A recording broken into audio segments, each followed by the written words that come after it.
ఒకప్పుడు ఎదురుగుండా ఇంట్లో ఆంటీనో, పక్కింట్లో ఆంటీనో నీట్‌గా తయారయ్యి బయటికి వెళ్తుంటే, మన అమ్మ అనేది ఏంటి ఆంటీ వాళ్ళు రెడీ అవుతోంది అన్నటువంటిది. లేకపోతే మన అక్కో, మన చెల్లో అని వాళ్ళు అనేవాళ్ళు తప్పించి, ఆ ఇంట్లో ఉన్న మగ పిల్లోడు ఆ ఆంటీతో "నువ్వు అందంగా ఉన్నావు" అని అనే ధైర్యం ఉండేదా?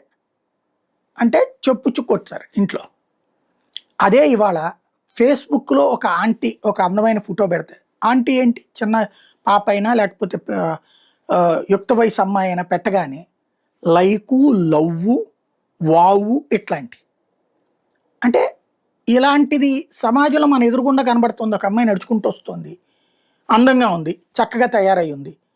సూపర్ నువ్వు లవ్లీ అంటే వెంటనే కొడతది. అదే సోషల్ మీడియాలో అయితే నో ప్రాబ్లమ్. ఆకర్షిస్తది. ఆస్వాదిస్తోంది. ఇక్కడ ప్రారంభమయ్యాక ఇదివరకు మనకు ఒక మా కాలేజీల్లో మా క్లాస్‌లో ఉన్న అమ్మాయిలందరితో సరిగ్గా నుంచుని మాట్లాడిన చరిత్ర మా జీవితంలో లేదు. మా కాలేజీ డిగ్రీ అయిపోయేదాకా, నా పీజీ అయ్యాక, నా లాలో కూడా. ఎక్కడా కూడా కాలేజీ అమ్మాయిలతో మాక్సిమం అయితే ఒక 5 10 మంది పేర్లు గుర్తుంటాయేమో తెలుసేముంటాయి. తెలుసుంటాయి. గుర్తుండడం కూడా కాదు.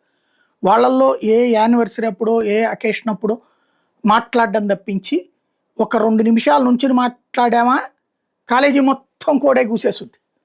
ఎరా ఏంట్రా అని బిగించేస్తారు ఫ్రెండ్స్. అక్కడి నుంచి అమ్మాయికైనా. కాబట్టి ఆ రోజుల్లో ఈవెన్ లెక్చరర్లు సీరియస్‌గా తీసుకుంటారు. ప్రిన్సిపాల్ పిలిపించి మాట్లాడేస్తారు. అలాంటి రోజులు కాబట్టి మా టైంలో ఏం లేదు. ఏ కవితలో, ఏ లెటర్‌లో ఇచ్చే అంత ధైర్యాలు లేవు. ఇవాళ వచ్చేటప్పటికి సోషల్ మీడియాలో మెసేజ్ మోడ్ కూడా ఉంటది. ఫేస్‌బుక్‌లో అందంగా ఉన్న అమ్మాయితో ముందు అరే! ఈళ్ళ ఆవిడ గురించినో, ఈళ్ళ చెల్లి గురించినో, ఈళ్ళ అమ్మ గురించినో నువ్వు తిన్నావా? తినలేదా? అన్నాడు. ఇందులో మాత్రం నువ్వు తిన్నావా? ఏం తిన్నావు? ఏం వండుకున్నావు? నువ్వు చాలా బాగా మాట్లాడతావు, చక్కటి పోస్ట్ పెడతావు. నేను ఇదివరకైతే ఫేస్‌బుక్‌లో యాక్టివ్‌గా ఉండేవాడిని.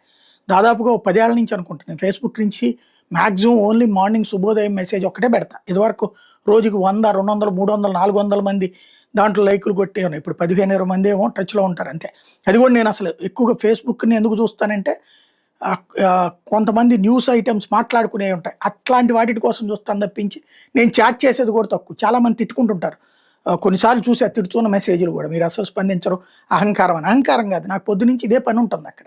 ఇంకోటి ఏంటంటే దానివల్ల ప్రయోజనం కంటే కూడా ఎక్కువ నెగెటివ్ దాంట్లో నుంచి వెళ్తున్నటువంటి పరిస్థితి. అందుకని ఇవాళ వీటిని ఇలాగ వాడుకోవడం, అమ్మాయిని ఫ్లర్టింగ్ చేయటం, అమ్మాయిల్ని చివరికి ఈ అమ్మాయిలు ఆ ఫ్లర్టింగ్‌కి పడిపోవడం, తర్వాత ఆర్థిక సహకారాలు, ఆర్థిక పరమైనటువంటి మోసాలు ఇవన్నిటికి వేదిక అవుతున్నాయి సోషల్ మీడియా ప్లాట్‌ఫారాలు. ఎక్కువగా ఆడపిల్లలు సఫర్ అవుతున్నారు. అలాగ పరిచయం అయినటువంటి వాళ్ళ కారణంగా వివాహ సంబంధాలు తెగిపోతున్నాయి. ఇందులో పరిచయం అయినటువంటోడు ధనికుడైతే తన మొగుడు నచ్చట్ల.